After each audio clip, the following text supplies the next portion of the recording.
निजी विद्यालय के संचालकगण, अभिभावकगण और प्यारे बच्चों, हम लोगों को बहुत उम्मीद थी कि 1 वर्ष के लॉकडाउन के पश्चात जब पिछला सेशन आपका आशा के अनुरूप आपकी पढ़ाई नहीं हो पाई, तो इस नवीन सेशन में 1 अप्रैल से कम विद्यालय खोल दिया जाएगा। बच्चों में भी यह भावना थी कि शायद उनकी पढ़ाई अच्छे से हो पाए।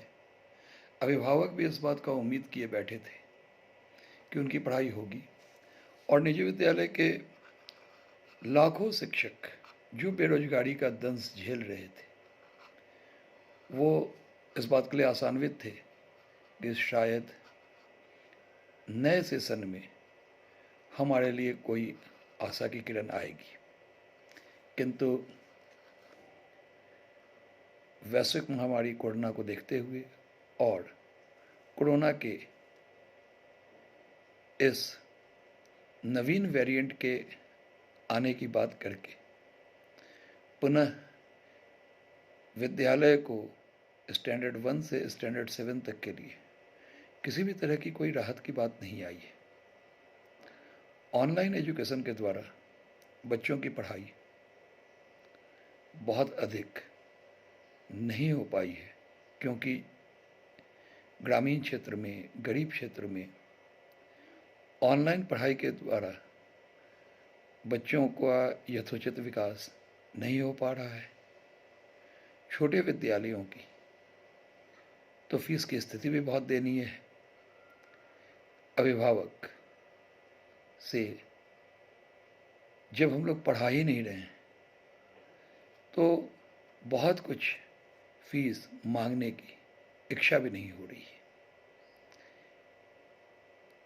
मैं सरकार से यह अपील करता हूँ, यह सादर अनुरोध करता हूँ कि झारखंड के लाखों दलित, पिछड़े, आदिवासी बच्चों के हित में, निजी विद्यालयों के इन शिक्षकों के हित में और अभिभावकों के हित में पुनः 1 अप्रैल से विद्यालय के खोलने के निर्णय को पुनर्विचार करने की आवश्यकता है।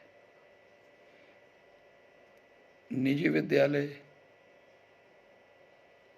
के संचालकगण सरकार को इस बात के लिए आश्वस्त करते हैं कि यदि हमें पढ़ाने का मौका दिया जाए तो हम बच्चों के स्वास्थ्य को मद्देनज़र रखते हुए कोरोना के सभी गाइडलाइन का पालन करेंगे और अपने विद्यालय को पूर्ण सैनिटाइज करके बच्चों के स्वास्थ्य का ध्यान रखते हुए निश्चित रूप से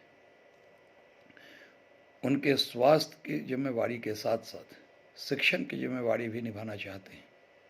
हम लोगों ने विभिन्न मंच से अपनी यह आवाज़ उठाई है। आज सरकार से यह करबद्ध प्रार्थना है कि निजी विद्यालय के संचालकों की दयनीय स्थिति को देखें, निजी विद्यालय के शिक्षकों की दयनीय स्थिति को देखें और इन बच्चों की ऑनलाइन शिक्षण व्यवस्था के नाम पे न हो पा रही पढ़ाई को भी देखें। हमें विद्यालय चलाने का मौका दें,